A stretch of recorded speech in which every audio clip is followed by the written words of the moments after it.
De acuerdo, pues nuestro tema es respecto a la naturaleza del matrimonio y el propósito de la familia. Bien, primero pues hay que hablar respecto al noviazgo.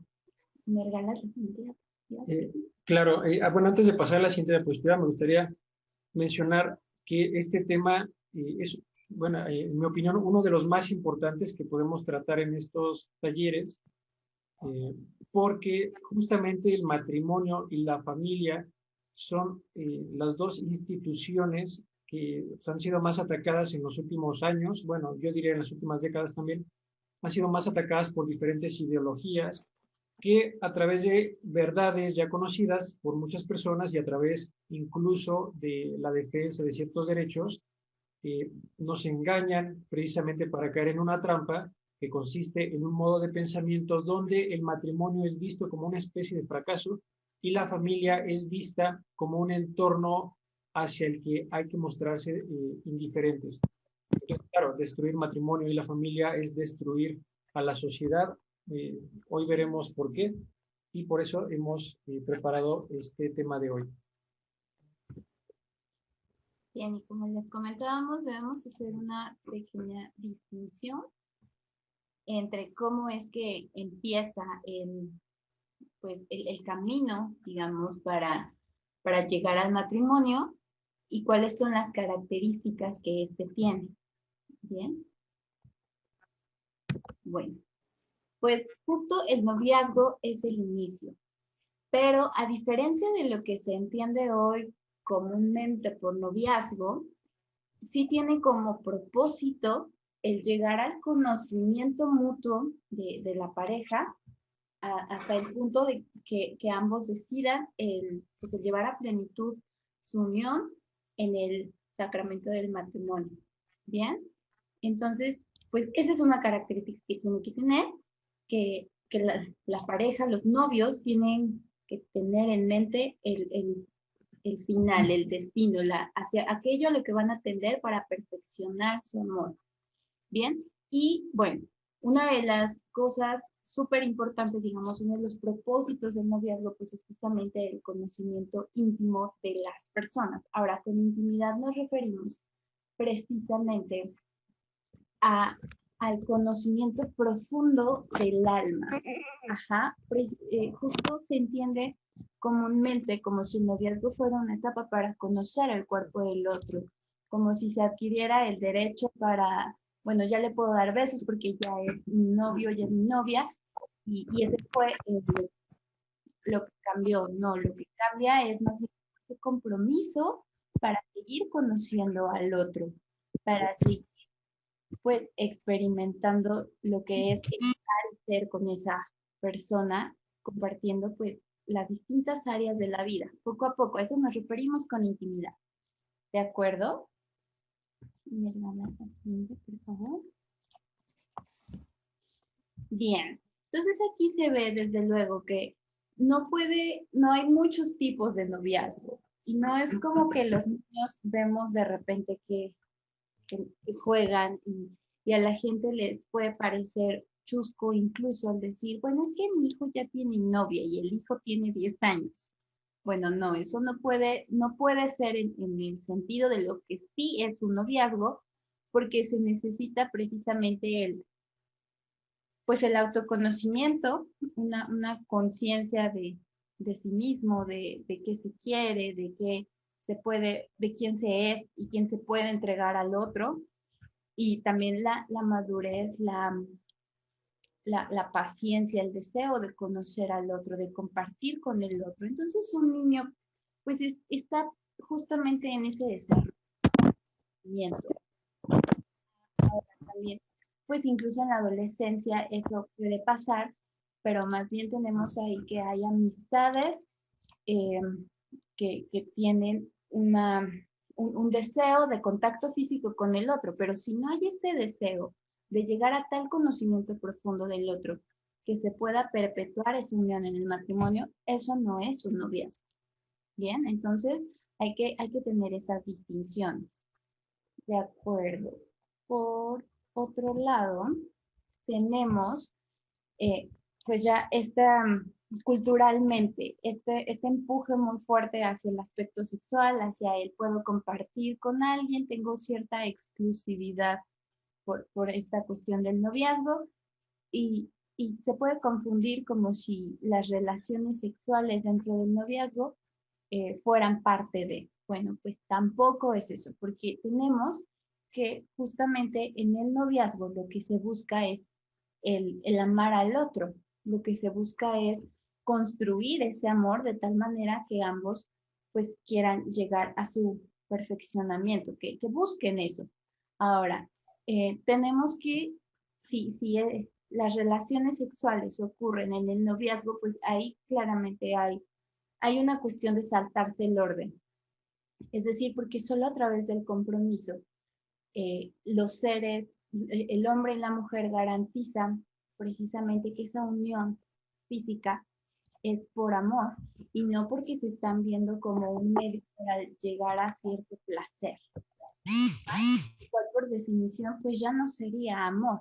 Ajá, las personas se aman, no se usan. Y si yo estoy viendo primero el placer que obtengo de esa persona antes que su bien, antes que la plenitud y la perfección de nuestro amor, pues lógicamente eso no es amor, es usar. Bien, entonces por eso aquí tenemos que el sexo en el noviazgo no es muestra de amor, sino falta del mismo, ajá, de amor en realidad. Bien, pues en este punto se podría como profundizar más al respecto en cuanto a lo que ocurre, las consecuencias que hay si este orden se salta. Ajá. Sin embargo, pues lo vamos a dejar aquí, pero lo importante a resaltar es que pues todo tiene un orden, todo tiene una lógica.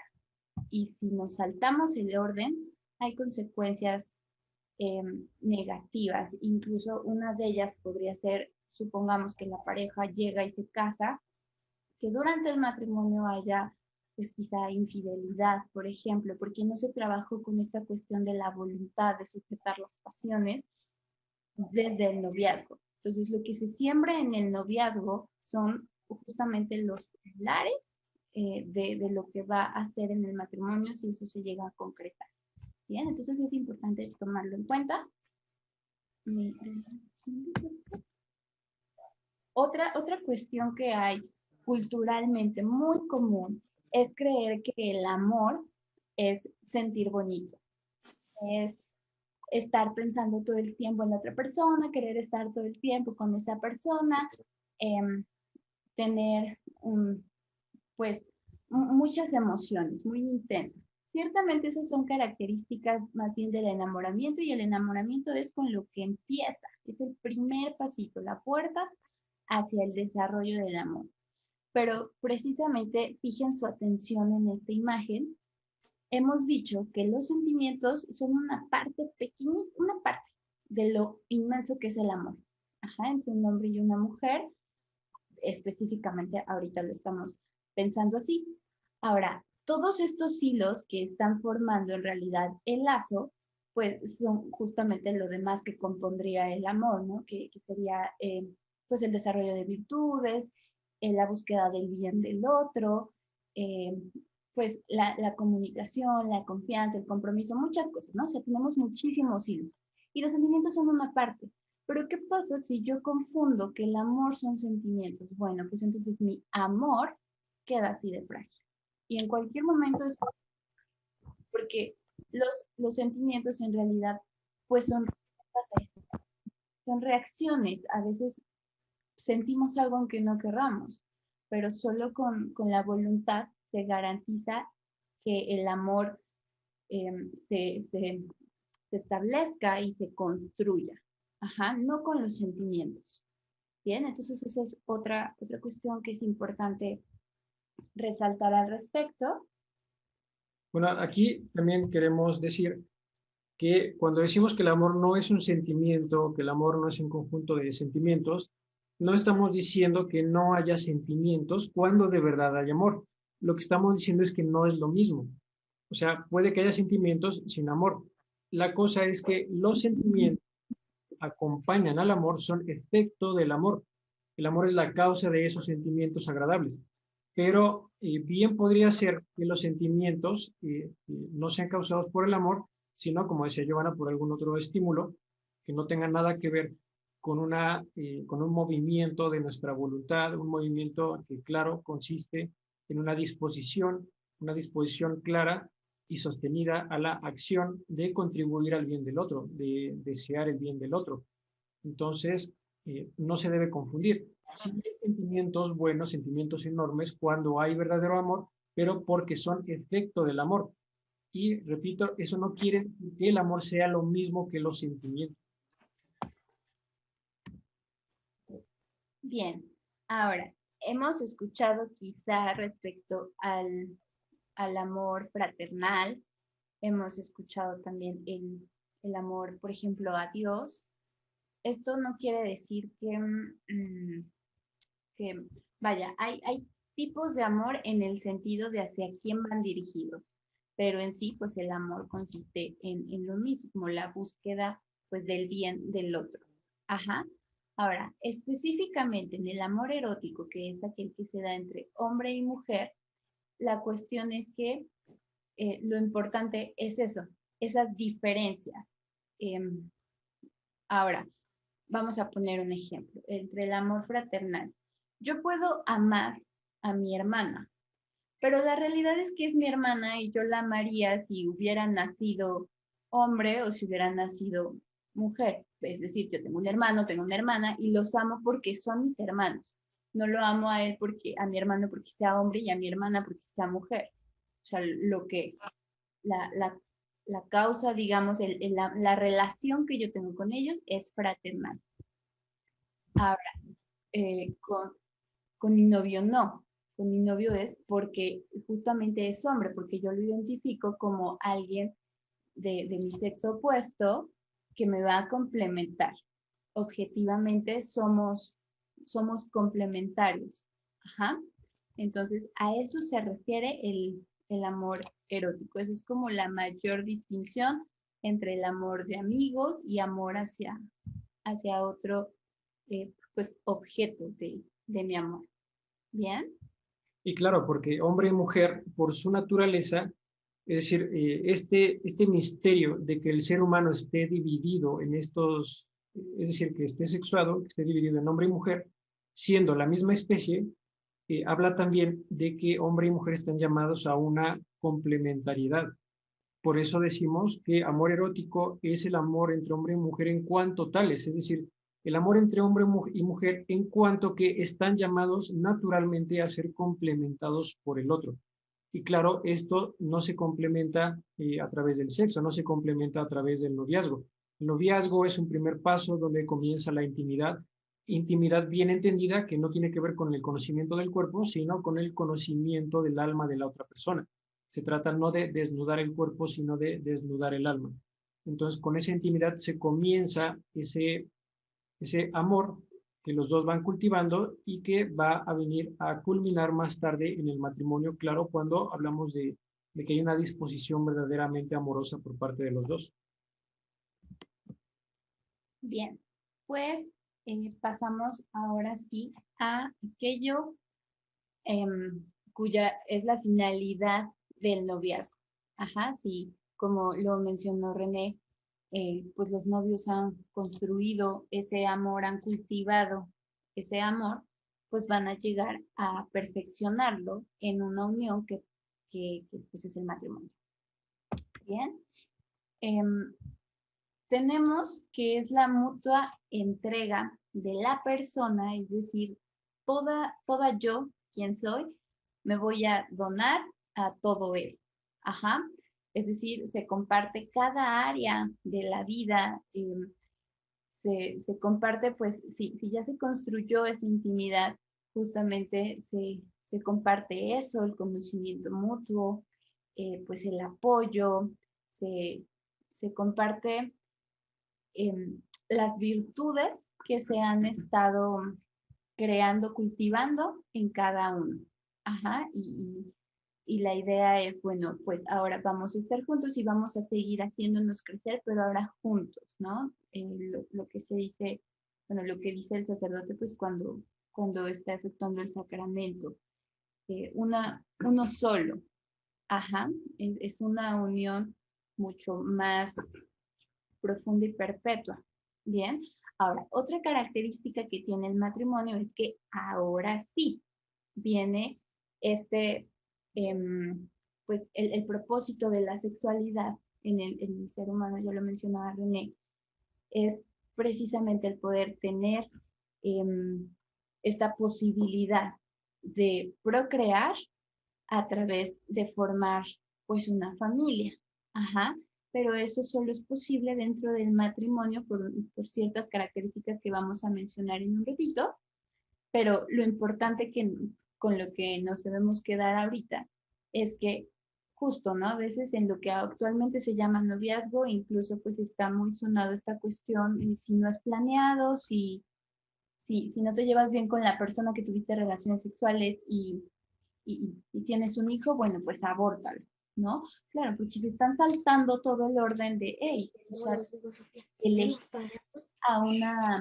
a una pareja con la que voy a tener un hijo, con la que voy a educarle, con la que voy a procrear un ser humano y darle valores, pues no es una decisión a la ligera, justamente lleva un proceso de preparación y eso es en el noviazgo. Esta es una de las consecuencias, ¿no? De, pues a lo mejor tener relaciones sexuales antes de casarse siendo novios, porque, ok, sí, si nace un bebé y lo quieren tener, entonces la razón ya no fue por amor, sino porque ya no había de otra. Bueno, pues el orden es más bien noviazgo, matrimonio y ahora sí la procreación. Bien, es importante el estar abiertos al don de la vida.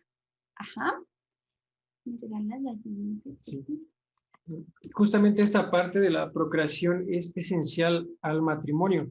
Llega a ocurrir dentro de la comunidad católica, dentro de la iglesia, que algunas parejas, que son novios, que quieren casarse, usan el argumento de que se quieren casar porque se entienden muy bien, de hecho hay un verdadero amor entre ambos, sin embargo no quieren tener hijos.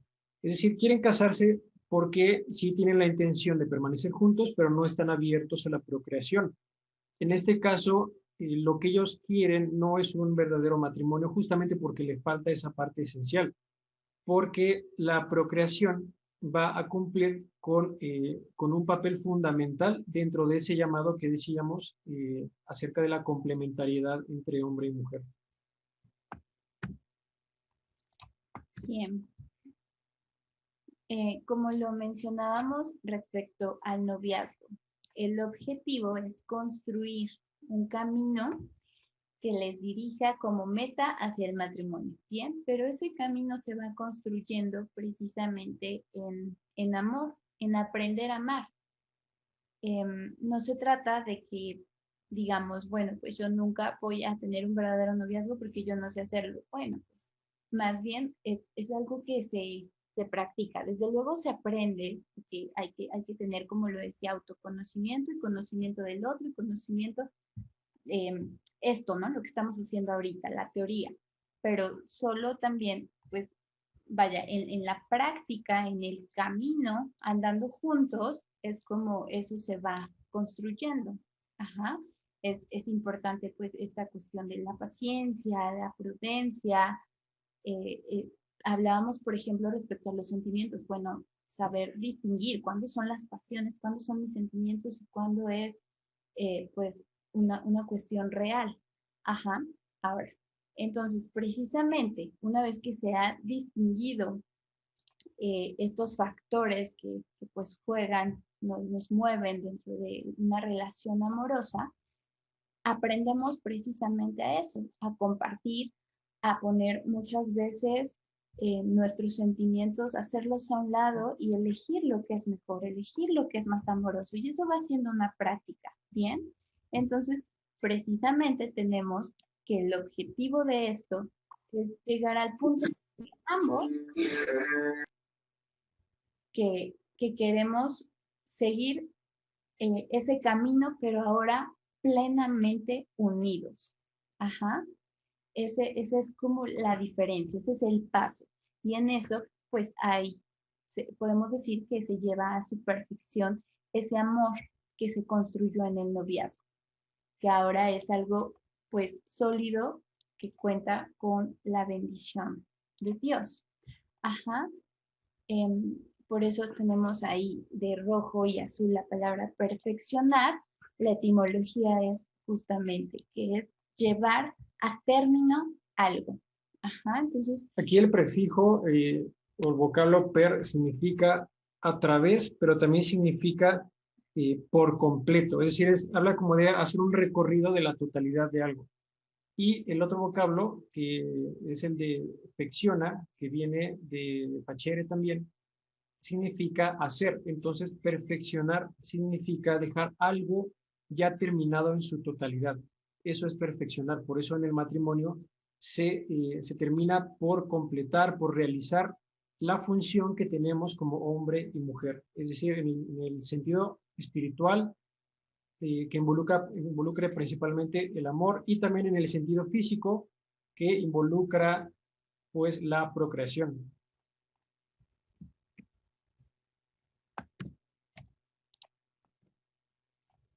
Bien, tenemos otra confusión muy común que puede existir si estamos hablando de donarse, de entregarse, pues estamos hablando, es con una de las características del amor.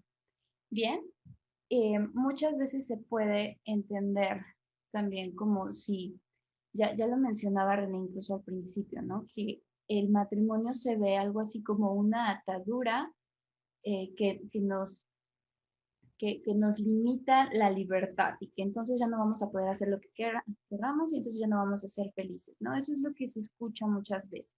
Y en gran parte es porque se entiende un poco esto, que en cuanto haya esta unión, este lazo, este vínculo de manera perpetua, de manera sólida, de compromiso, pues entonces yo me apropio del otro. Ciertamente, pues es lógico, si yo me estoy entregando al otro y el otro se está entregando a mí, pues nos pertenecemos. Claro que sí, y nos debemos incluso, me parece que es Efesios que lo menciona, nos debemos dar cuentas, ¿no? Mutuamente. Por cierto, rápido, si se corta la videollamada, por favor entren en el mismo enlace que les enviamos con el que entraron, no les va a pedir contraseña eh, para que podamos seguir sin mayor problema. ¿De acuerdo? Bien. Después dice, pequeño aviso, les seguía diciendo. Entonces, ciertamente nos pertenecemos, ajá, y nos debemos cuentas mutuamente, pero desde luego que nunca se pierde pues esta distinción entre lo que es entregarme libremente y lo que es pues poseer, ¿no? Poseerme o poseer al otro. Entonces, hay importantes distinciones que justo por esta cuestión cultural se han como borrado estas diferencias entre lo que sí es y lo que no es. Bien, o sea, amoroso es entregarme libremente. Cuando no hay esa libertad, entonces ya no podemos estar hablando de algo amoroso. Bien. Y es que también la noción de matrimonio pues empieza a distorsionarse cuando se cae en alguno de los extremos. Puede llegarse al extremo de creer que el matrimonio únicamente me va a servir para satisfacer un interés particular, un interés egoísta, como apropiarme de la otra persona y sentirme con el derecho de manipularla o de controlar todas sus actividades, cosa pues que es demasiado macabra, que no tiene nada que ver con amor. Y por otro lado, en el otro extremo está ver el matrimonio como un desvío que me va a alejar de mis triunfos personales, justamente creyendo que el matrimonio, si yo lo contraigo, me voy a convertir en una especie de presa de otra persona. Es decir, que el matrimonio de ninguna manera va a contribuir a mi felicidad, porque si la otra persona me va a ver como su propiedad, eh, entonces tengo yo razones también, motivos o justificación para verla de la misma manera. Y pues, como decía Giovanna, aquí ya no se está viendo con claridad el núcleo, es decir, la parte central del matrimonio, que es el donarme por amor, no esperar que la otra persona se me done, porque eso ya sería, como decía, un interés particular, una inclinación pues muy individual, egoísta, y es por eso que muchas personas hoy toman el matrimonio como algo malo. Claro, hay otras razones detrás de esa perspectiva que es errónea, pero estas dos, es decir, estos dos extremos de los que acabamos de hablar, son algunos de los principales.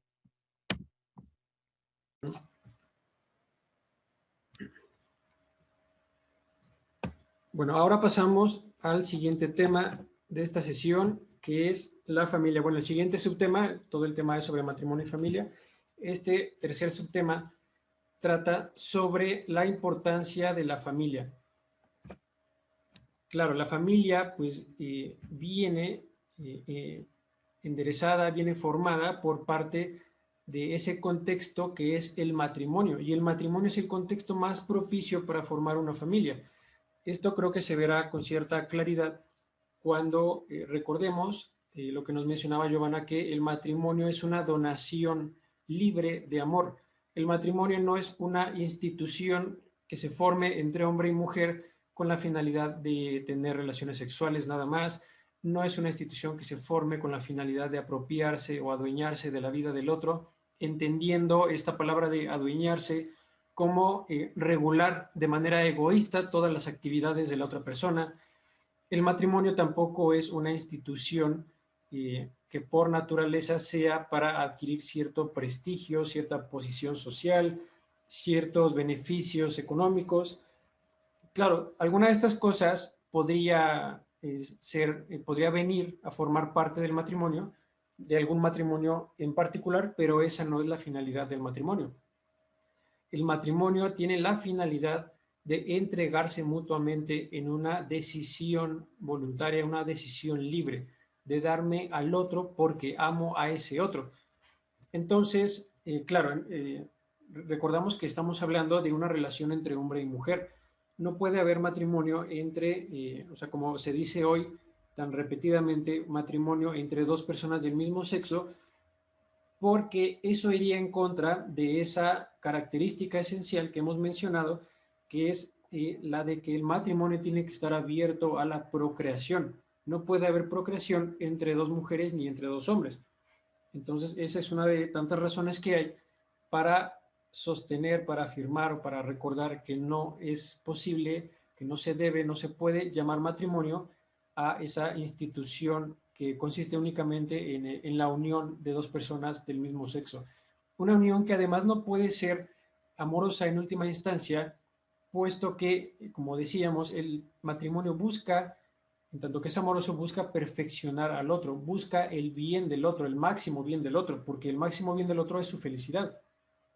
Dos personas del mismo sexo no pueden buscar la mutua felicidad, no pueden buscar la felicidad del otro, puesto que para que un hombre pueda ser feliz necesita estar en consonancia con su naturaleza, así como una mujer para ser feliz, entre otras cosas, tiene que estar también en consonancia con su naturaleza. Ninguna persona que esté en contra de su propia naturaleza va a ser feliz, porque en principio estaría yendo en contra de los propios llamados naturales que nos conducen a esa felicidad. Entonces, este contexto de amor que se da en un matrimonio verdadero es propicio para la formación de una familia justamente porque el pilar que sostiene esta institución es el amor. Por eso no hay un ambiente mejor para iniciar una familia que ese ambiente que tiene como fundamento el amor mismo. El carácter de toda sociedad se cultiva en el seno de sus familias. Bueno, esta imagen que vemos aquí trata de reflejar el carácter de una sociedad pues separada, disipada en sus ideas, una sociedad que no tiene un sostén intelectual ni moral firme, de tal manera que ocurren acontecimientos pues serios, acontecimientos desagradables, de discordia, como el que vemos en esta imagen, que no solamente nos muestra un enfrentamiento entre dos grupos, sino que además uno de esos grupos, que es estas personas opositoras que se ven del lado izquierdo, pues con claridad se puede ver que manifiestan algún tipo de herida. Una persona que va en contra de su propia imagen, una persona que ataca su propia dignidad, como vemos en esta imagen, a través de la persona que está al frente, con cierta claridad manifiesta heridas que le vienen pues de algún momento del pasado. Muchas heridas o muchas de nuestras debilidades para contraer luego heridas mayores vienen dadas desde el seno familiar. Es decir, las carencias o los bienes que hemos podido obtener a través del amor o de la falta de amor de nuestras familias va a ser siempre determinante para lo que vamos a decidir durante el resto de nuestra vida. Determinante en el sentido de que muchas de nuestras decisiones van a estar marcadas por ese carácter que tenemos desde pequeños, que tenemos gracias a lo que se nos enseñó. No quiere decir que por necesidad vamos a ser malos si en la familia tuvimos privaciones. Lo que estamos diciendo es que si hay esas privaciones, si hay falta de amor o si hay mucho amor, eso nos va a formar un carácter que sí nos va de alguna manera a predisponer para tomar determinado tipo de decisiones. Y bueno, si estamos viviendo en sociedad, si no vivimos aislados, se entenderá también que esos individuos, es decir, todos nosotros, que en algún momento crecimos en algún tipo de entorno de familia, entorno de tutores, pues se va a reflejar después, cuando seamos mayores, en el tipo de sociedad que vamos a formar a través de nuestras relaciones con todos los demás, con todos aquellos que formen parte de nuestro entorno. Como decía, una familia, por ser el pilar de la sociedad, cuando se rompe, está rompiendo también pues ese pilar que es el sostén más importante de la sociedad. Y claro, en lo primero que se va a reflejar es en la vida interior, la vida espiritual, la vida emotiva, afectiva de las personas que forman parte de esa familia.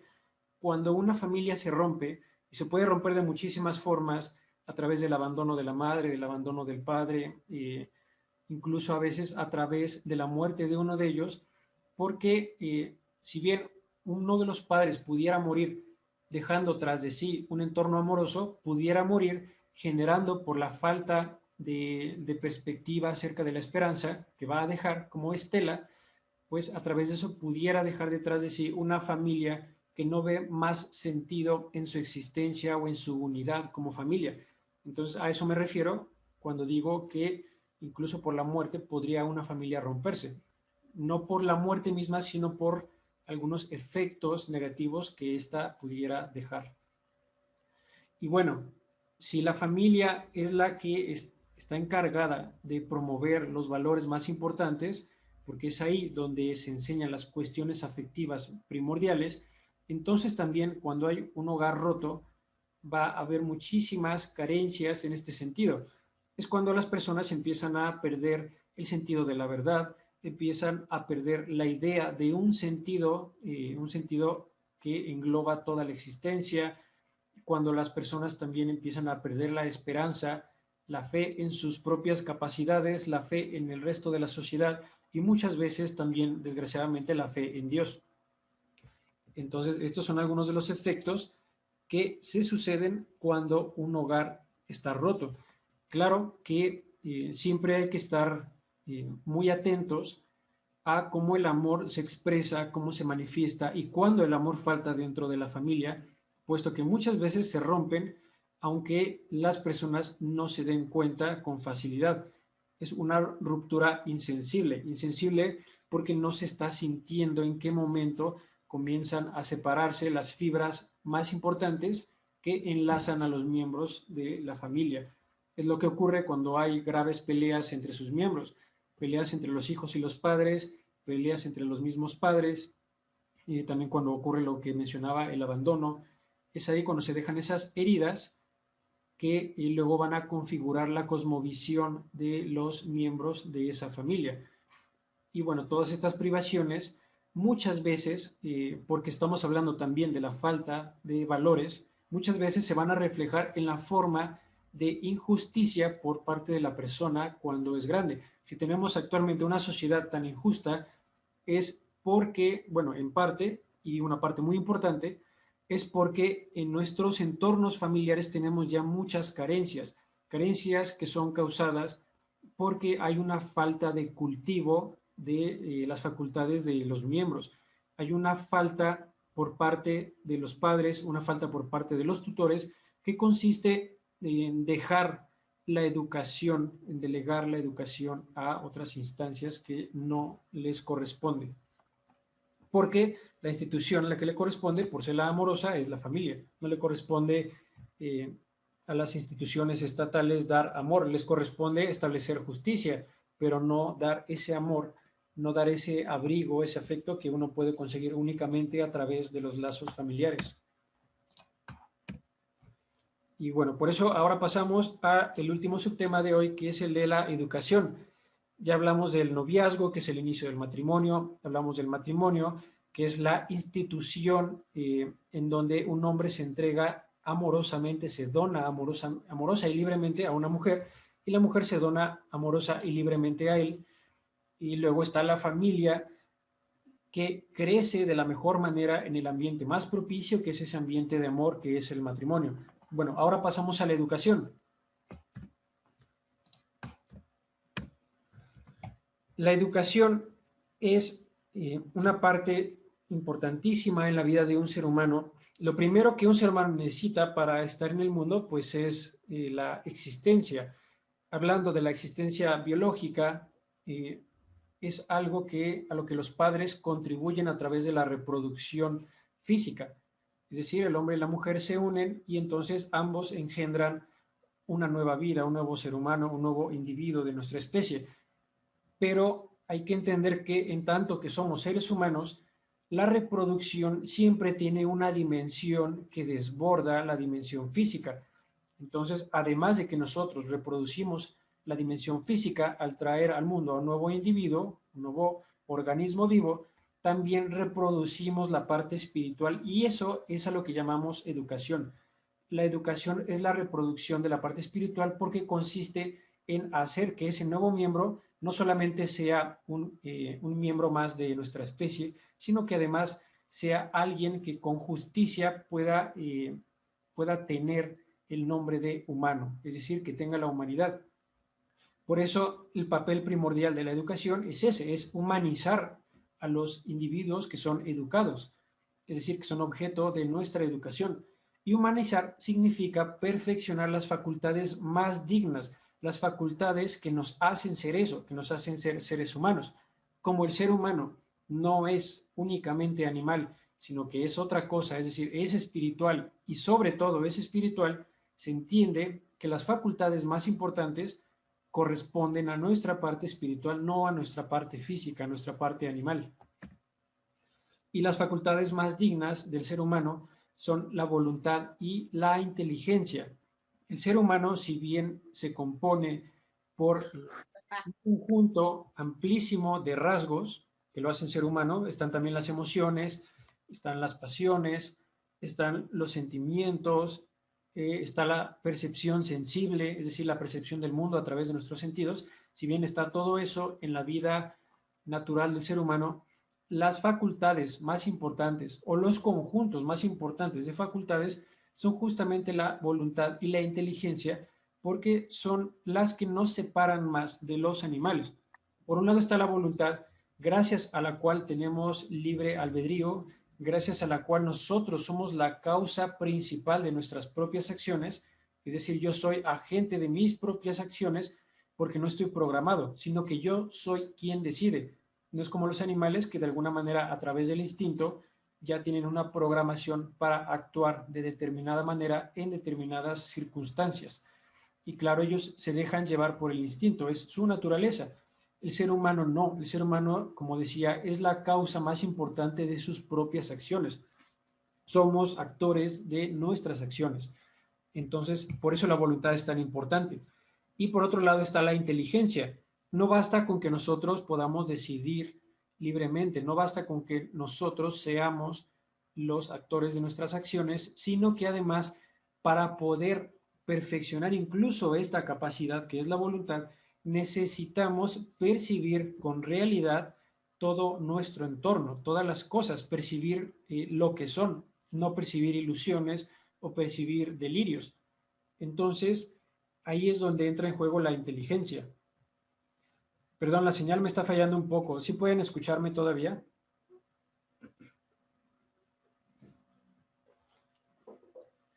Pueden abrir su micrófono y decir, sí, sí los escuchamos o no, se está cortando. Alguien díganos, por favor.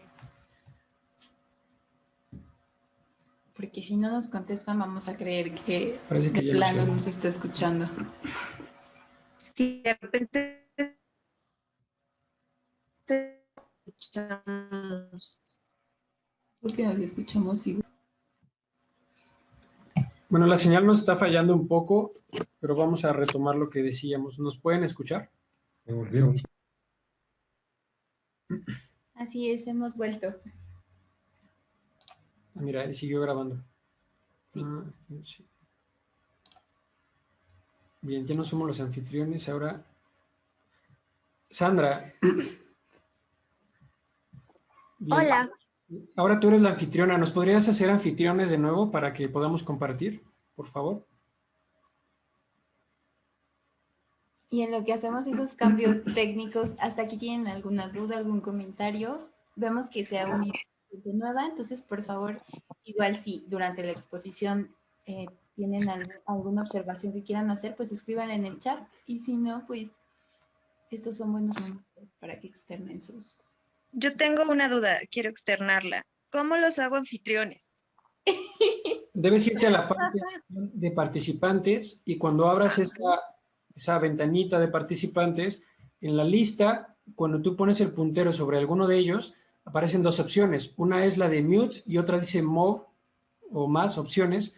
Ahí le das clic y ya te aparece la opción de hacernos anfitriones. Ah, ok. Muy bien, entonces...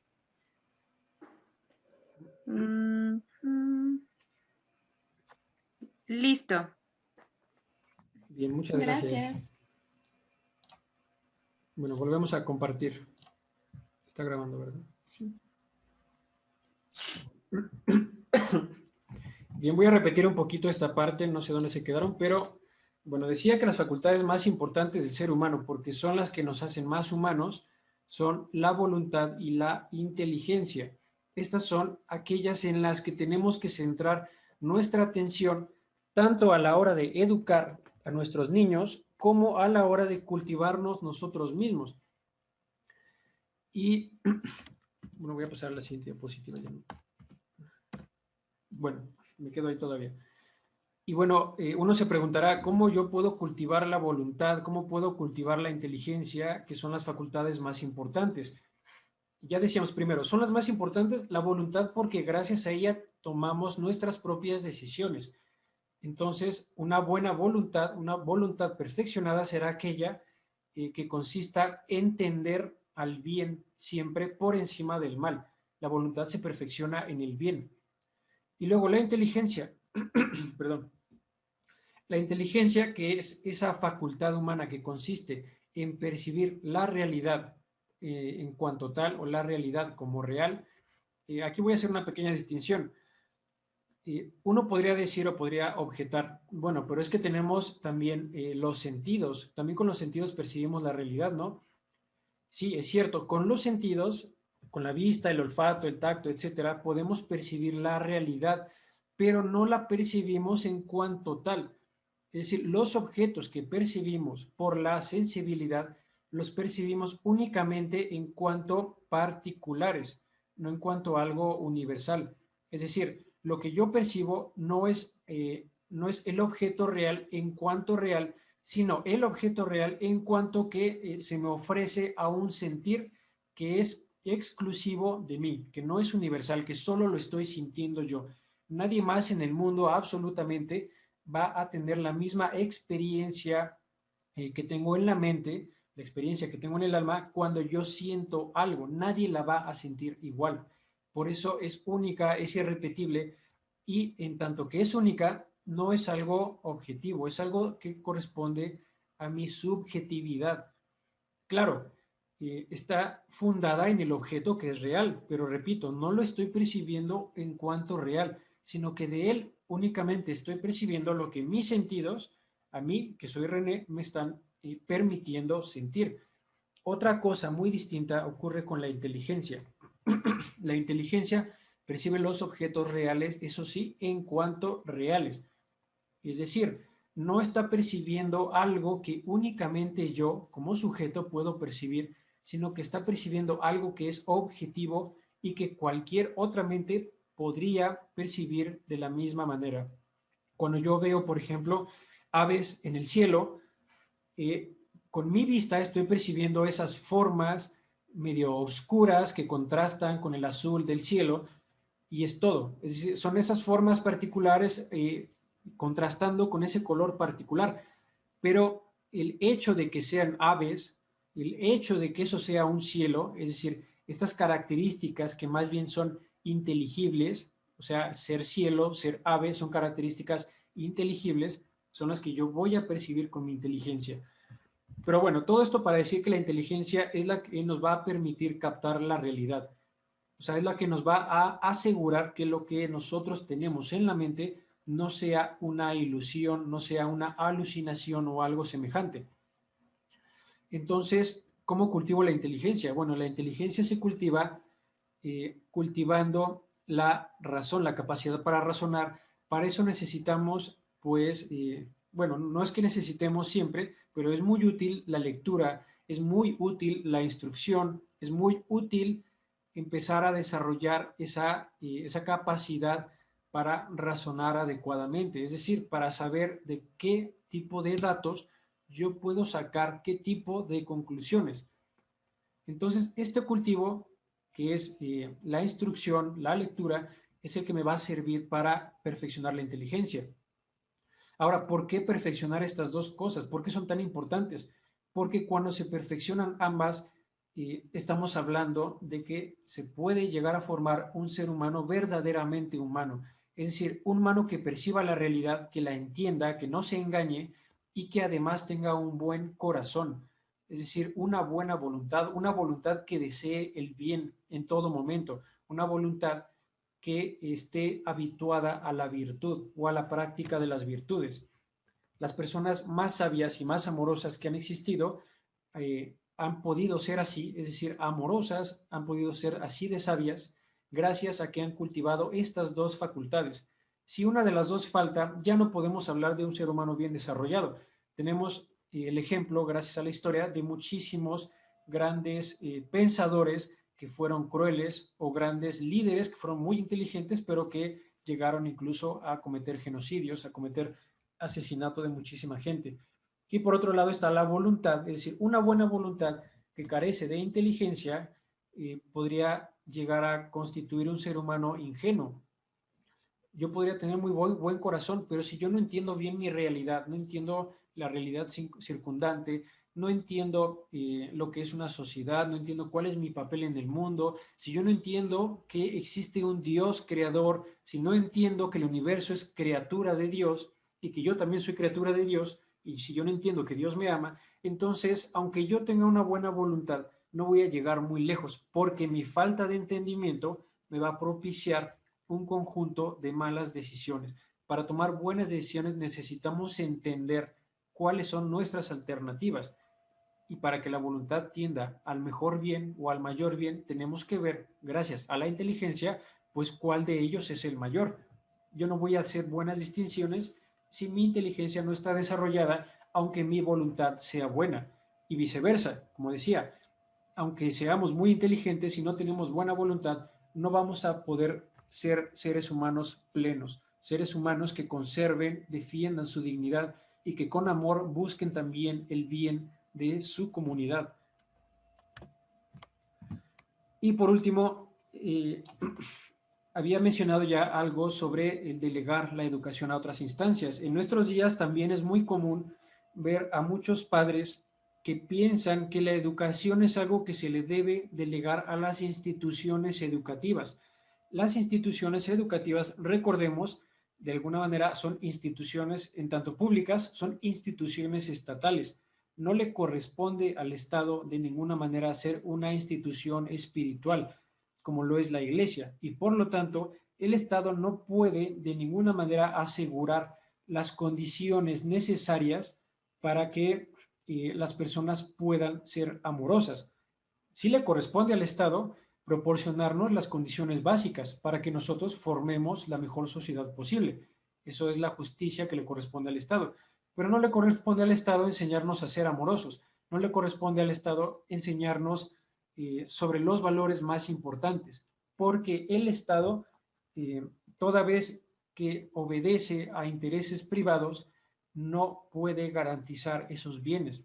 Por eso la familia, que sí es una institución de amor, es la que debe encargarse, sin esperarlo de otra institución, de ninguna otra, debe encargarse de promover el amor, debe encargarse de promover el cultivo de las facultades que hemos mencionado, debe encargarse sobre todo de testimoniar a favor del amor, y testimoniar a favor del amor es dar amor. El amor no es algo que se aprende en las escuelas, no es algo como que se podría aprender como lo que estamos haciendo en este momento. Yo doy algunos datos y ustedes podrían aprenderlos, pero a amar no. Yo no puedo enseñarles a amar solamente diciéndoles que el amor es bueno. A amar únicamente se aprende siendo objeto de amor. Un niño, para convertirse en un hombre amoroso, necesita recibir primero amor, necesita entender el valor de un ser humano a través de su propia carne, es decir, necesita entender el valor de un ser humano a través del amor que él mismo recibe. Y bueno, este amor primero se debe recibir en la familia. Muchas veces, por supuesto, porque las condiciones desgraciadamente no dan para que crezcamos en un hogar sano, para que crezcamos con nuestras familias, pues el amor nos puede venir dado de otras formas. Por ejemplo, los tutores o las personas que adoptan son personas que también dan amor, o personas que pueden dar amor. Pero lo que tenemos que entender es eso, que nuestros niños, es decir, cuando digo nuestros, no me refiero solo a nuestros hijos, me refiero a los niños de nuestra sociedad. Son niños a los que nosotros como adultos también nos debemos.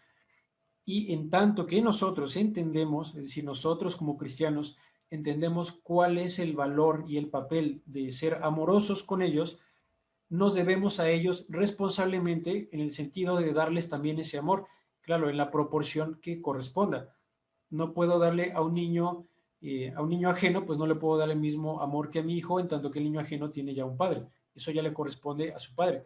Pero sí le puedo dar amor en el sentido de ser yo mismo una figura en donde el niño vea un buen adulto, un ejemplo que de alguna manera pueda seguir, o por lo menos que en mí vea la naturalidad del amor, es decir, que en mí vea que es natural ser amoroso. Por eso, delegar a otras instancias a las que no les corresponde el amor, delegar la educación de los niños, es una forma de abandono, es dejarlos a su suerte. Puede muy bien un padre o una madre dedicarse a la manutención económica del niño, pero aún así abandonarlo a su suerte en el sentido espiritual, educativo, porque no le da ni el amor, ni la atención, ni el cultivo de sus facultades tal como se le debe. Bueno, con eso terminamos. Pasamos ahora rápido a unas conclusiones. La primera. Bueno, la primera conclusión. Aquí tenemos la imagen de, espero que algunas personas lo reconozcan, la imagen de una famosa telenovela. No sé bien de qué época fue, de qué año más bien, pero bueno, sé que fue famosa. El romance no debe confundirse con el amor.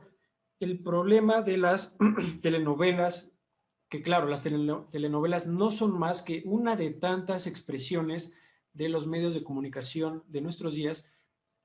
Las telenovelas no son una manifestación, no son un testimonio de verdadero amor entre hombre y mujer, porque generalmente lo que se representa ahí es una relación romántica, un idilio, es decir, una relación que consiste únicamente en convertir al otro en un medio para yo conseguir mis fines. ¿Cuáles son mis fines? Satisfacer mis pasiones. Y claro, en las telenovelas es lo que se muestra. Se muestra un hombre muy pasional por una mujer y también una mujer muy pasional por el hombre, que enfrentan muchos obstáculos para estar juntos. ¿Y todo para qué? Para que al final mantengan únicamente una especie de relación romántica, una relación que apenas si roza lo erótico, una relación donde no hay más intimidad que la intimidad del cuerpo y no del alma. bueno, debemos tener cuidado con eso, no confundir el amor con eso. Eso de ninguna manera es amor.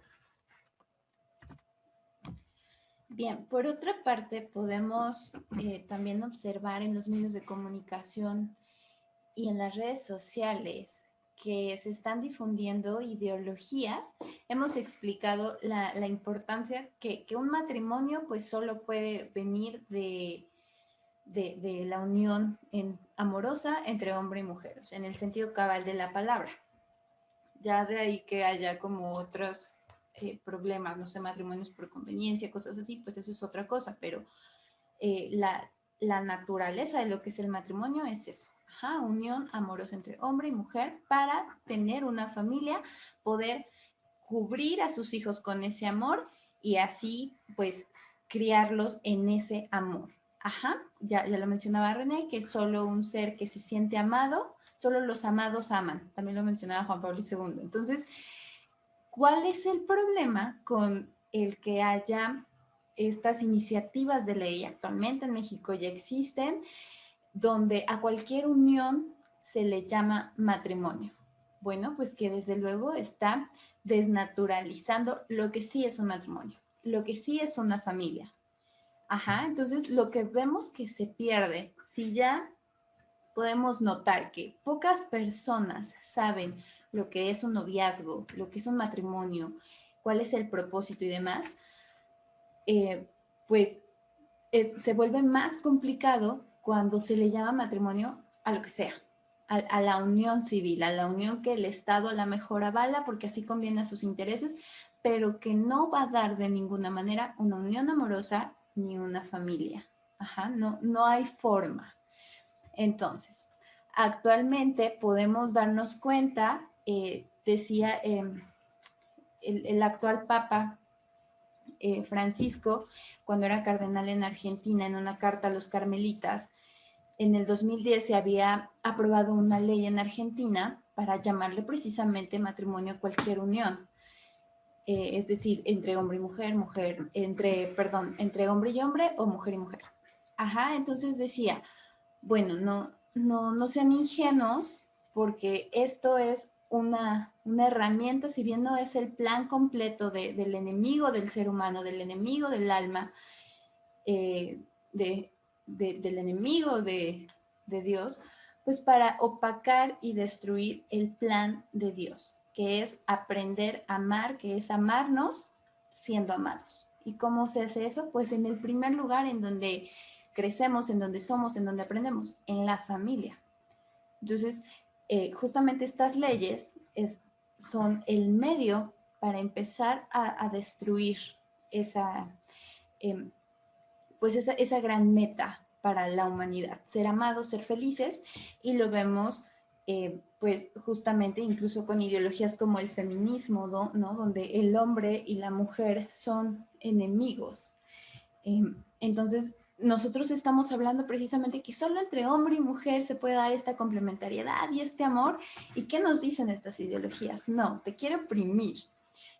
Quieren borrar las diferencias, ¿no? Hombres y mujeres somos iguales, ¿no? Contra naturaleza. Bueno, pues al final de cuentas lo que están haciendo es buscar, atentar y destruir lo que es una familia, incluso desde el uso del lenguaje, ¿no? O sea, ya no es hombre, varón y mujer, ya es como macho patriarcal, heteropatriarcal, mujer sumisa, o sea, ya no es como hombre y mujer que se aman. Desde el lenguaje hay una manipulación de las ideas, nuevamente a cualquier cosa se le llama matrimonio, cualquier unión. Como dato, la palabra matrimonio viene nuevamente de madre, de latín, de madre y de protección. Ajá, entonces, surgió precisamente para proteger a la madre. Ahora, entre un hombre y un hombre, pues eso no va a pasar. Nunca va a haber una madre a quien proteger ahí. Ajá, entonces, desde ahí se empieza a ver cómo nos están queriendo manipular a través de decir, eso no importa, ¿no? El significado de las palabras lo dicta el Estado, lo dictan las ideologías. Ajá. Entonces, pues ahí hay que poner atención respecto a esto. La próxima sesión va a ser sobre ideologías para que nos veamos en un mes. Bueno, la siguiente conclusión, la familia es el pilar más importante de la sociedad, por lo que ya hemos dicho, porque la familia es la que se encarga de humanizar a los nuevos miembros de nuestra especie. Si una persona no fue humanizada correctamente dentro de la familia, va a tener un conjunto muy grande de carencias, de problemas intelectuales, emocionales, afectivos, problemas personales con otros, durante gran parte de su vida hasta que la propia persona pueda tomar las riendas de su propia existencia en el buen sentido, es decir, en el sentido de decidir empezar a cultivar y a rellenar esos huecos que no fueron llenados adecuadamente durante sus primeras etapas de vida. Bien, por último, nuevamente, si se nos corta la videollamada, por favor, vuelvan a meterse al enlace porque nos queda un minutito. Ya solo después de esta conclusión vamos a pasar a hablar de algunas preguntas o a responder preguntas, a hacer comentarios, pero sí es una parte importante. Por eso les pedimos que se vuelvan a conectar. Bueno, pues por último, apuntando hacia la educación, la responsabilidad que existe en la familia de formar a estos seres humanos que les va a dar, pues en la familia nos dan esas herramientas. La familia son quienes se preocupan genuinamente por nuestro bien y van a querer que nos desarrollemos. Ajá, entonces en la familia se nos dan esas herramientas para desarrollarnos, ya lo decía René, para que nuestra inteligencia llegue a perfeccionarse en el conocimiento de la realidad y la voluntad en la tendencia hacia el bien. Ajá. Entonces, ¿qué pasa si hemos hablado de que ya pues hay ideologías por todos lados que buscan destruir incluso lo que significa ser humano, se relativiza lo que es ser un humano, pues cuánto más hay problemas si dejamos que los más pequeñitos sean educados por estos medios de comunicación. Bien. Bueno, vamos a finalizar esta videollamada, pero por favor vuelvan. Bueno, esa fue la exposición, fue realmente muy breve, pero nos interesa mucho que con estos puntos pues lo consideramos así clave respecto a lo que es el matrimonio, cuál es el propósito de este y la familia, pues ustedes tengan comentarios, tengan dudas. También les adelantamos que en la próxima sesión vamos a hablar de ideologías, es decir, vamos a hablar de todas esas formas de pensamiento del mundo contemporáneo que nos alejan de la verdad. Ya habíamos dicho, la inteligencia se perfecciona al percibir la realidad, a eso es a lo que llamamos verdad. Es verdad cuando mi mente percibe la realidad como es. Bueno, pues la inteligencia se perfecciona en eso, en la verdad, así como la voluntad se perfecciona en el bien. Entonces, en la próxima sesión vamos a hablar de ideologías, es decir, de esas corrientes de pensamiento, esas cosmovisiones falsas que únicamente nos alejan de la verdad, nos alejan de la virtud, nos llaman a ser personas no desarrolladas, personas no plenas, creyendo que nuestra perfección está donde no está.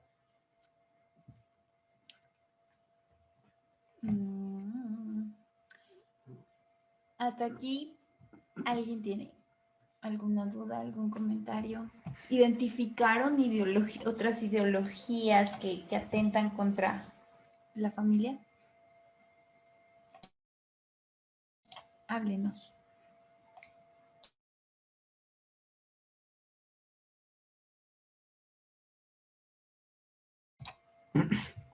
Bueno, aquí tenemos una pregunta de Dulce. Nos pregunta Dulce, ¿cómo establecer límites amorosos en la educación? Bueno, yo quisiera preguntarte, Dulce, ¿a qué te refieres con establecer límites amorosos? Lo pregunto porque el amor no tiene límites. Es decir, no podemos decir, está bien que seas amoroso, pero no seas tan amoroso. No, el amor no tiene límites. Quizás estás refiriéndote a alguna virtud como la prudencia, quizás, en donde, que no consiste en limitar el amor, sino más bien tener cuidado con de qué forma buscamos expresar el amor, a quién le expresamos amor. Sí, no, más bien me refiero a, en esta educación en la familia, cómo establecer esos límites desde el amor, más bien. O sea, sin doblar la voluntad, sin imponer mi voluntad, sin manipular la verdad, pero que se establezcan esos límites que lleven a plenitud el ser.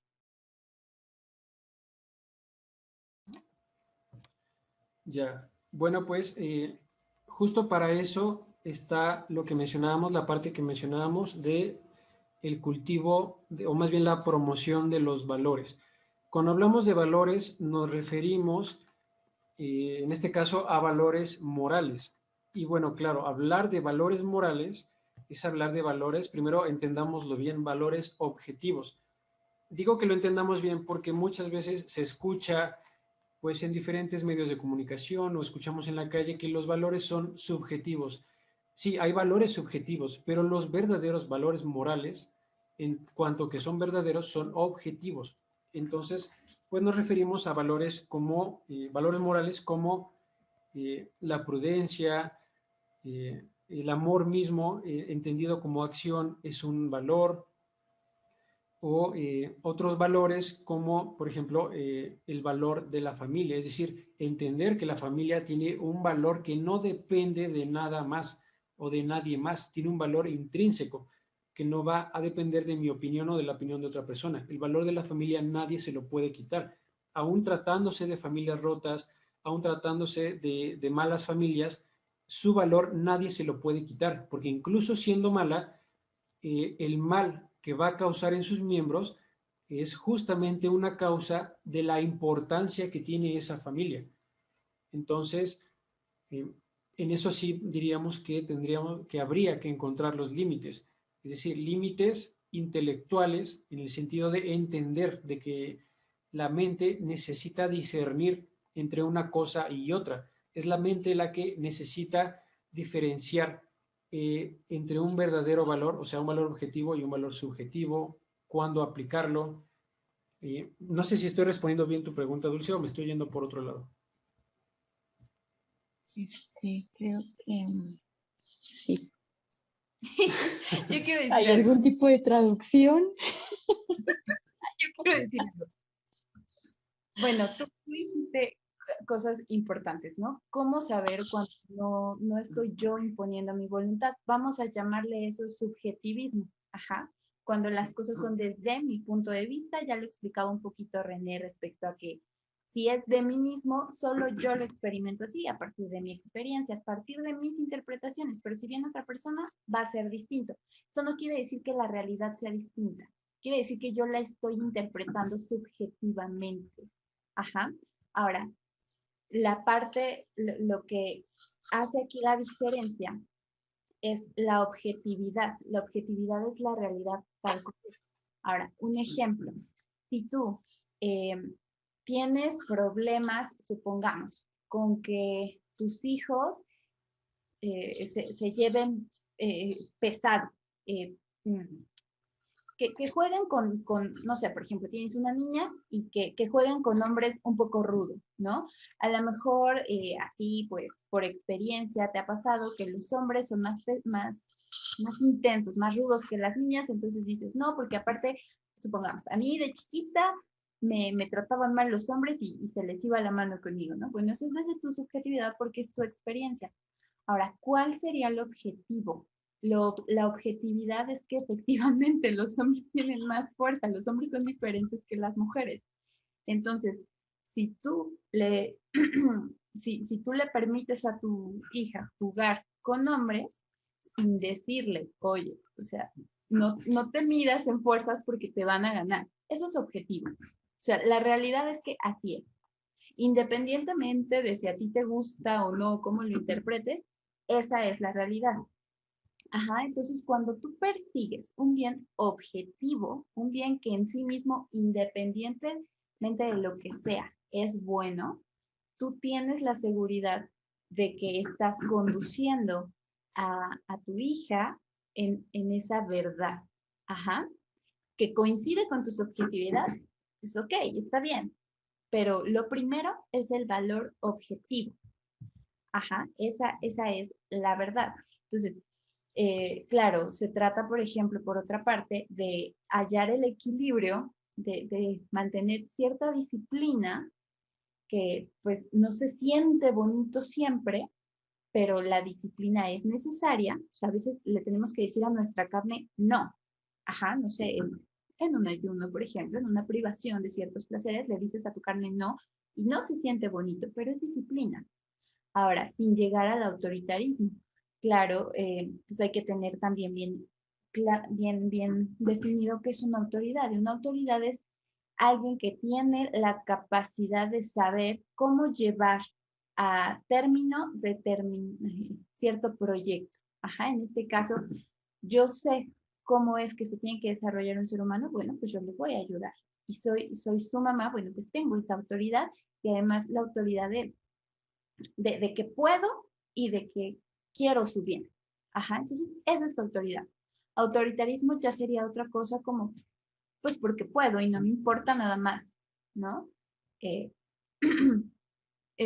no sé si me di a entender o lo revolví Sí, mal. no, no, quedó un poquito más claro. Pero otra pregunta, no sé si tenga tiempo. Ay, bueno, me hizo un poquito de ruido. No sé si esto sea ideología, a ver si me pueden ustedes aclarar el punto, ¿no? Porque mencionabas en el ejemplo, ¿no? Bueno, si tú no juegas con un hombre más pesado, bueno, te va a ganar, que tiene más fuerza, ¿no? O sea, mi reacción fue como, ah, no, pero yo también puedo ser más fuerte. ¿Eso puede estar impregnado de alguna ideología de género? Bueno, eso depende de muchas cosas. Depende de a qué te refieras con que tú puedes ser más fuerte. O sea, cuando Giovanna dice que el hombre es más fuerte, no está diciendo que absolutamente todos los hombres son más fuertes que las mujeres, sino que por naturaleza el hombre tiene un cuerpo más robusto, desarrolla sus músculos de una manera distinta. De hecho, el tamaño del hombre en comparación con el tamaño de la mujer en general también suele ser distinto, es decir, suele ser proporcionalmente mayor. Objetivamente, por eso el hombre tiene mayor fuerza. No es que absolutamente todos los hombres tengan mayor fuerza que las mujeres. Ahora, si te refieres a que tú como mujer, es decir, en un sentido espiritual, en un sentido emocional, puedes ser más fuerte, pues claro, porque ya no entra en la naturaleza del ser humano que el hombre o que la mujer sea uno más fuerte que el otro espiritualmente. Y tratándose de algo espiritual, eso lo puede desarrollar uno tanto como el otro. Por eso, si te refieres a lo primero, Sí, a lo primero, a lo como de, en fuerza física, como en decir, no, sí, sí puedo ser más fuerte. ajá, no, yo no diría que está cargado de ideología mientras tú entiendas que te está refiriendo únicamente a ti como individuo, es decir, a ti como Dulce, puedes llegar a desarrollar una fuerza física superior a la de algún hombre concreto en el que estés pensando. Entonces, si a eso te refieres, no, yo no diría que está cargado de ideología, Listo, muchas gracias. por nada. Bueno, ahora pasamos con la pregunta de Sandra, que levantó la mano hace un rato. Hola, sí, yo levanté la mano. Bueno, a mí me surgió una duda. ¿Sí me escuchan? Sí, Sí, sí, dinos.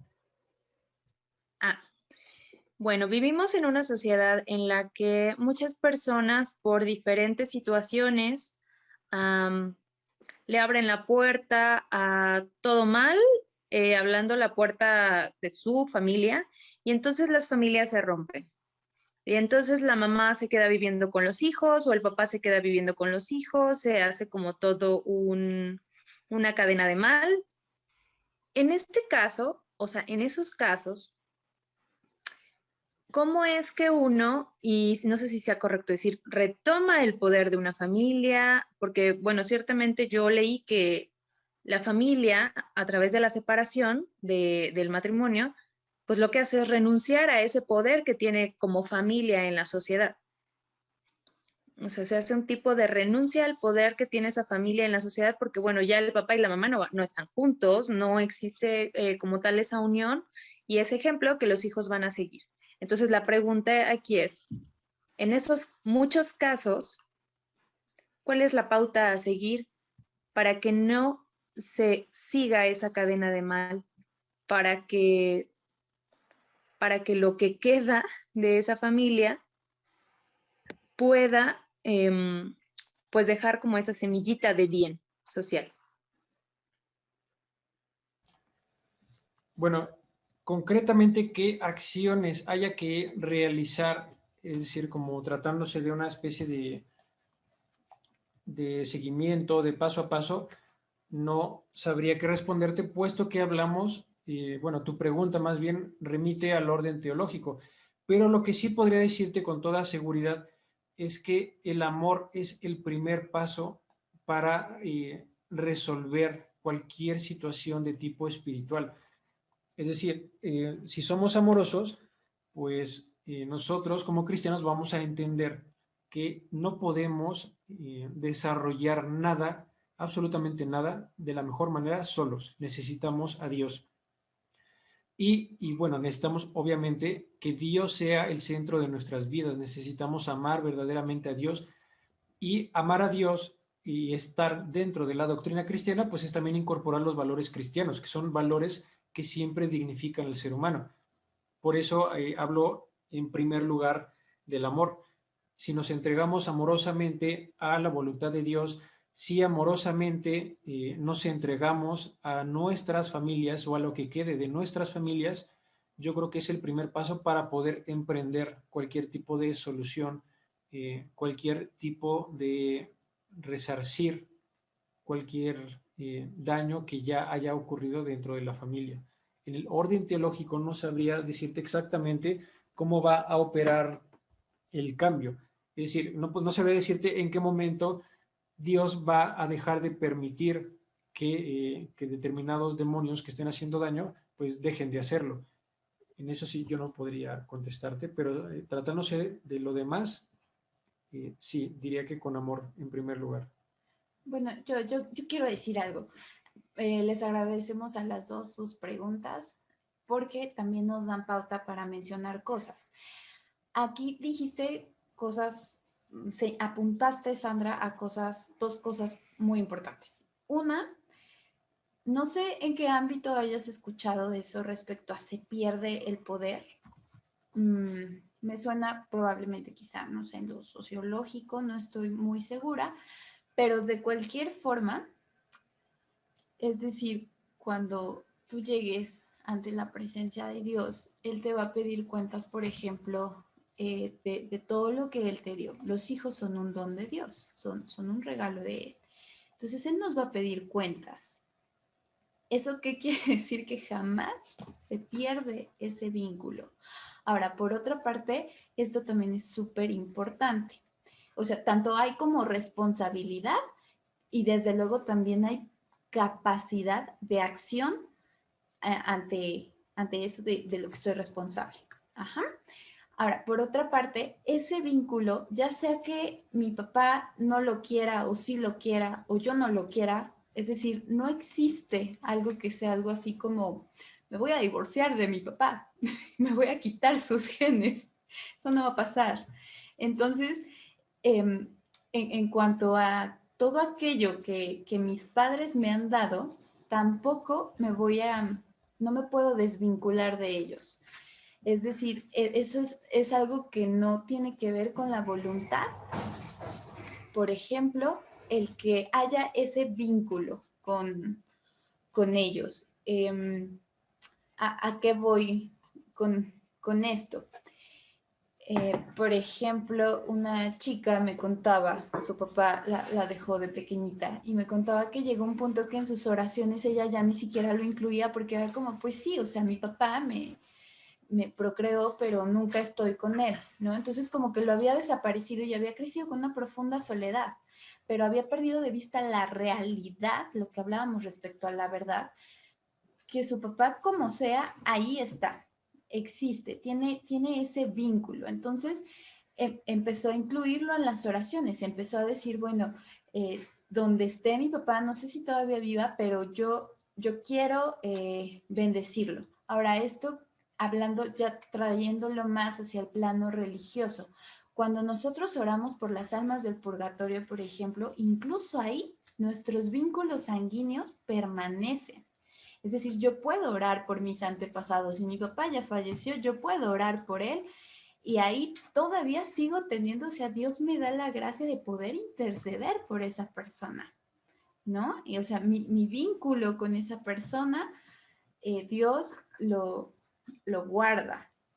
Entonces, incluso aunque mi papá, ok, no se murió, pero puedo orar por él, por ejemplo, y eso todavía sigue teniendo repercusiones en la realidad. Esta cuestión de perdonar a alguien aunque no esté con él, también tiene repercusiones. Entonces, no se pierde la posibilidad de hacer algo por la familia. Ahora, bueno, esa es una cosa que me recordaste en cuanto a ya trayéndolo más como al plano de convivencia. Pues René dio una pauta muy importante, ¿no? Recordemos también que el amor es el amor a sí mismo, ¿no? ¿Qué nos dice la virtud de la caridad? La virtud teologal es Dios, me ama a mí, yo me amo a mí y puedo amar al otro. Entonces el amor a sí mismo también, ¿no? Yo tengo que buscar mi propio desarrollo de virtudes. Y entonces a partir de eso, desde luego que de las virtudes que yo, desarrolle, le van a impactar a todas las personas con las que convivo, en este caso a mi familia con bastantes problemas, ¿no? O sea, no hay nada que Dios no pueda sanar, ¿no? Entonces, a lo mejor no va a ser en la manera en la que nosotros creemos o queremos, pero siempre se puede hacer algo. Es decir, nosotros podemos, pues, hacer algo o sea, tomar decisiones por nosotros respecto a qué vamos a hacer y buscar tomar las mejores decisiones. Los demás en su uso del libre albedrío, pues tomarán las suyas, pero lo correcto es justo esta parte, ¿no? Amor propio es desarrollar virtud también, y eso tiene impacto. O sea, lo que mencionaba René, como elegir el amor, buscar amar, eso sin duda tiene un impacto. Ahora sí, no sé si la pregunta iba por ahí. Ah, sí, totalmente. De hecho, ay, por favor, perdónenme porque quisiera hacer otra pregunta. Con esto me surge la siguiente duda. Cuando se rompe una familia, normalmente, o sea, porque lo he compartido con otras personas, porque lo he escuchado, etcétera. Cuando se rompe una familia, normalmente quedan, en la mayoría de los casos, queda algún tipo de resentimiento o de rencor, un sentimiento negativo hacia la otra persona, ¿no? Entonces, en esos casos, ¿qué es o sea, sí es una duda concreta? ¿Cómo se comienza a buscar esa forma? Me queda claro que la oración es una parte muy importante, un punto central, pero es decir, para llevar a cabo el día a día, ¿qué es lo que ustedes recomiendan para trabajar sobre la parte del perdón a otra persona, a uno mismo? Y ya. Bueno, aquí hay muchísimas recomendaciones que podríamos hacer desde diferentes perspectivas, es decir, la perspectiva filosófica, la perspectiva psicológica, la perspectiva teológica, religiosa.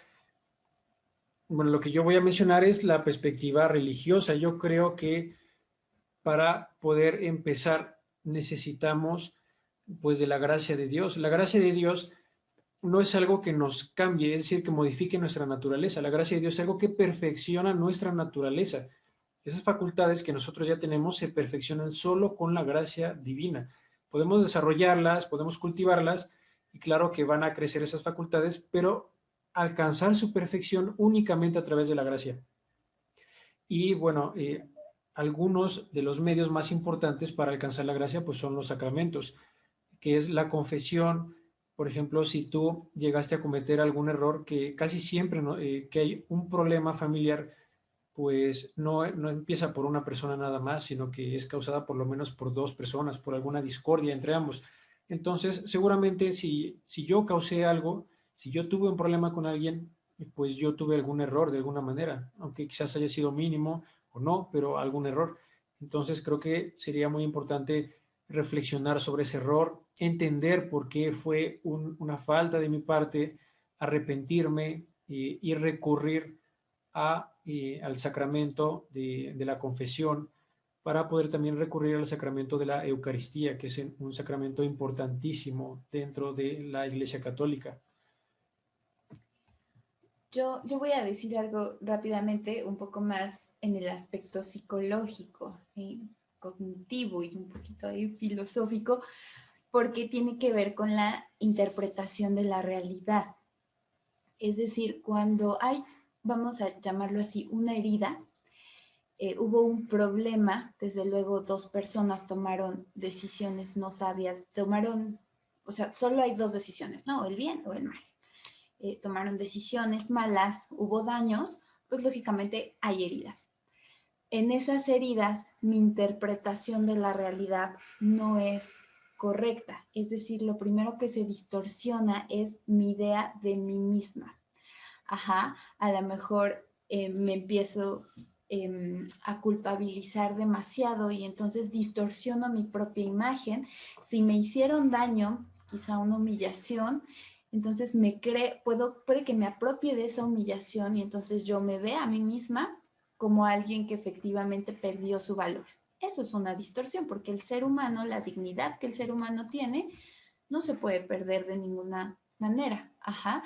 Entonces, se trata justamente, otra distorsión es con el otro.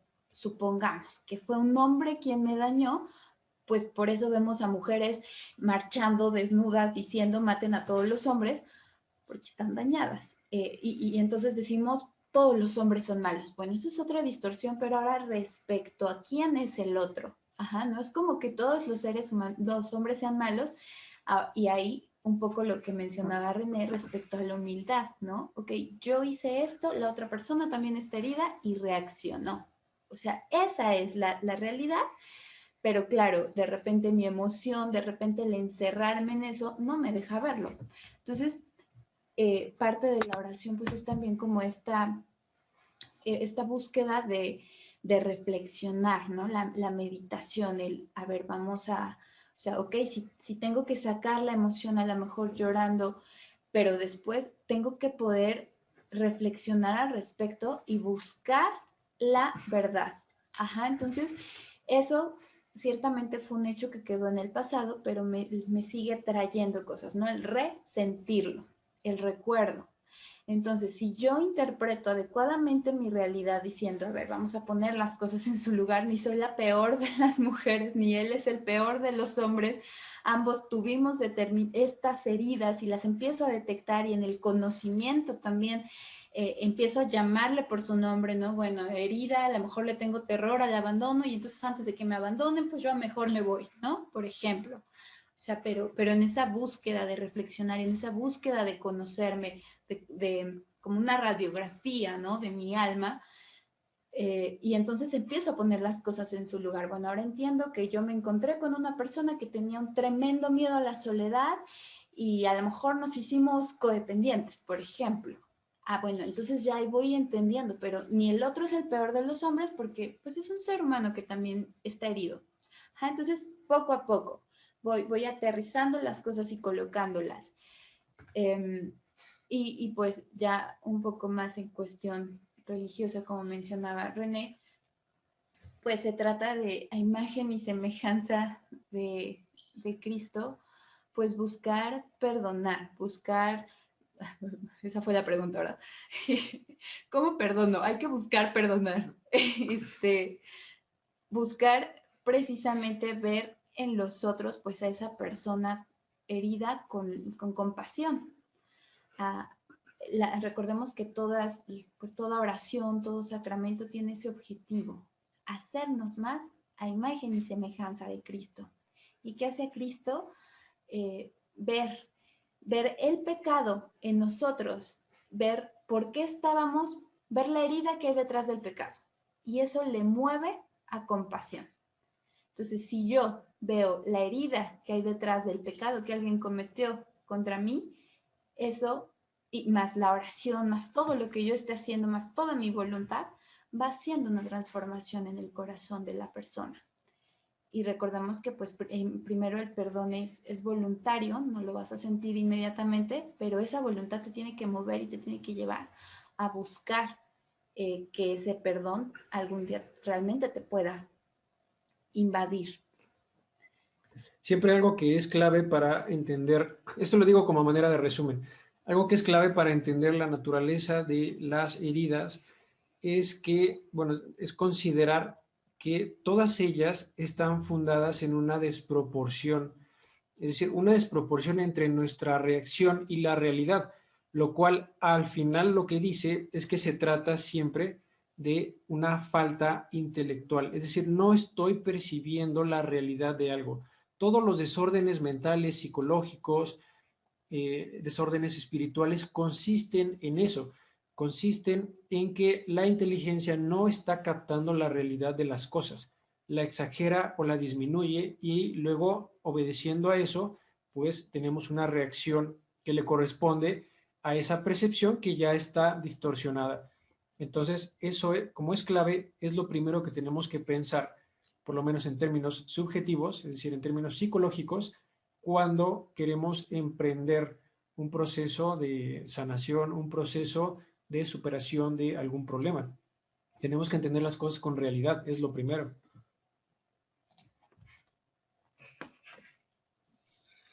Muchas gracias a los dos. Bueno, además de que me gustó su respuesta, yo la considero muy útil. Gracias. Gracias a ti por tu pregunta también. Sí. Bueno, Zoom nos ha dicho, ¿en cuánto tiempo se acaba? Tenemos 9 minutos. Si alguien quiere comentar algo, las hermanas seguramente también tienen mucho que aportar respecto a las preguntas que han hecho. Sí,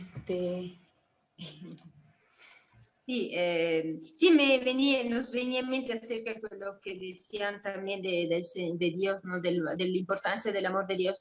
Cuando tú, Giovanna, hablabas de noviazgo y de este orden, ¿no? Me venía pronto a la mente l'Ordo Amoris de San Agustín, entonces de la importancia de establecer este orden donde en la parte más alta la fuente es Dios. Entonces no se puede pensar de poder amar a mí mismo, al prójimo, si antes no hay este amor hacia Dios y no recibo este amor de Dios. Allá es la fuente, allá el origen y allá también la llegada.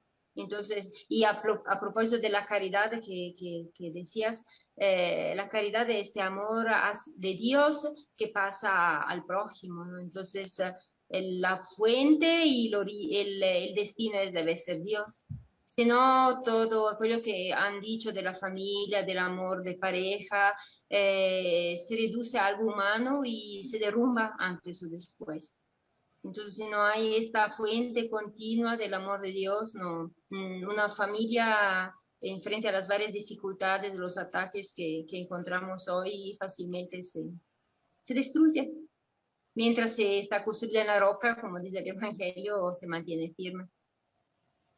Sí, a mí ya me ganó la hermana, pero por eso de consecuencia la importancia, lo fundamental de ir constantemente a la fuente, porque siendo seres humanos frágiles y débiles, pues no sabemos amar, nos cuesta amar.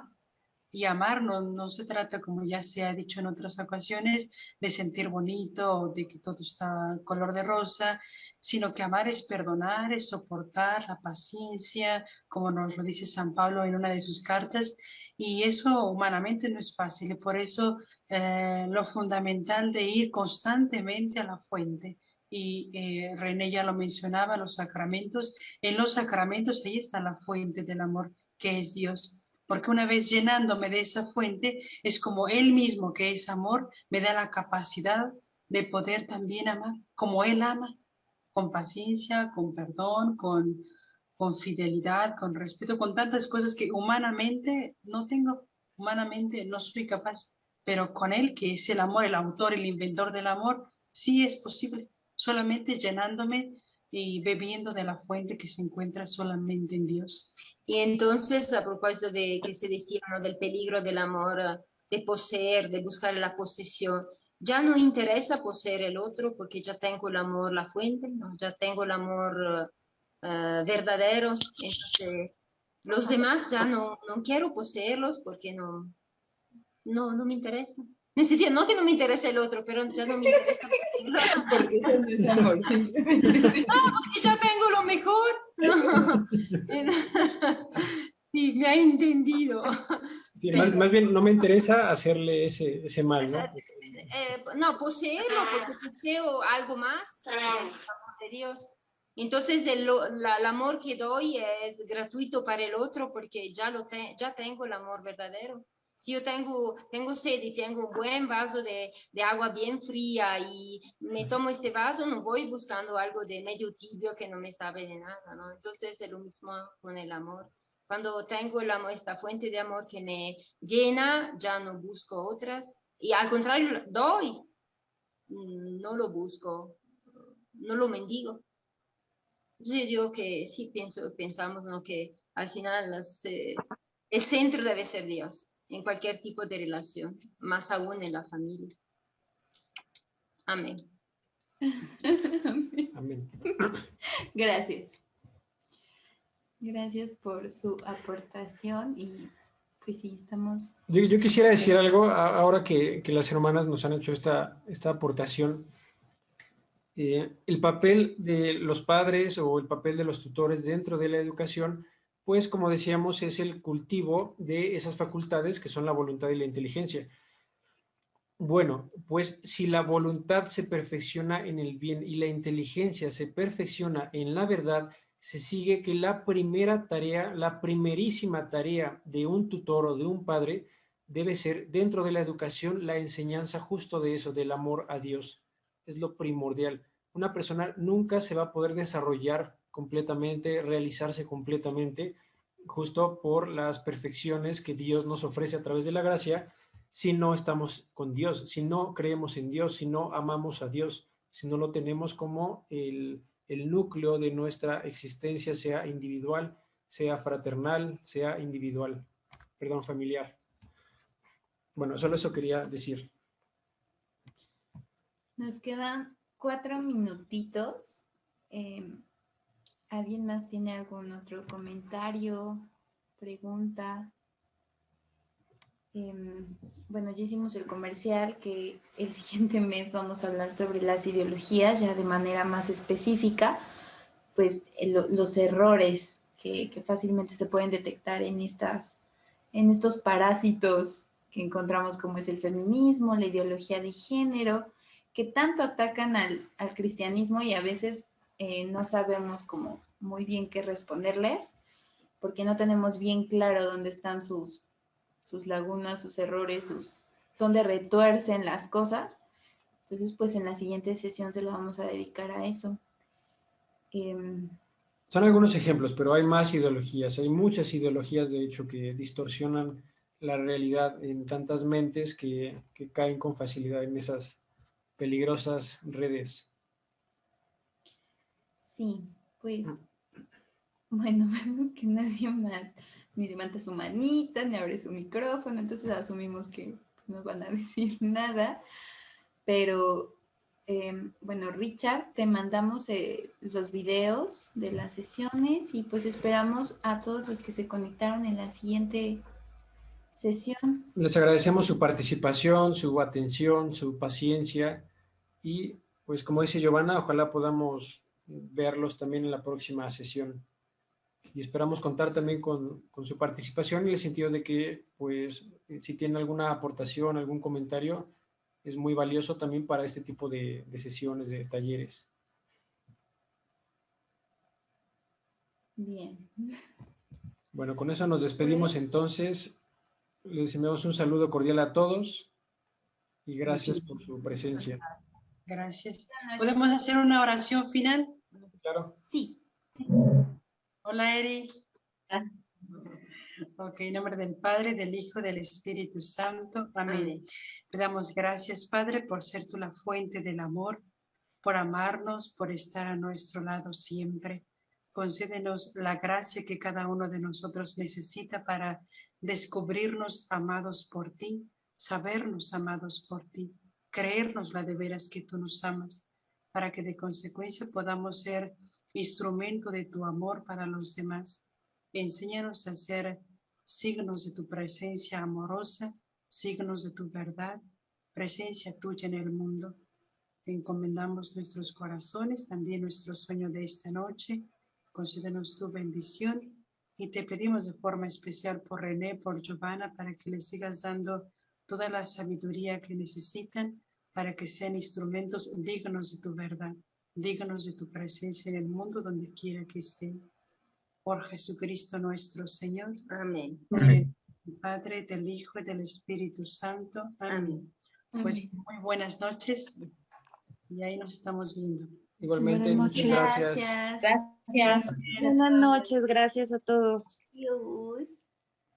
Pues, En cualquier momento se va a cortar.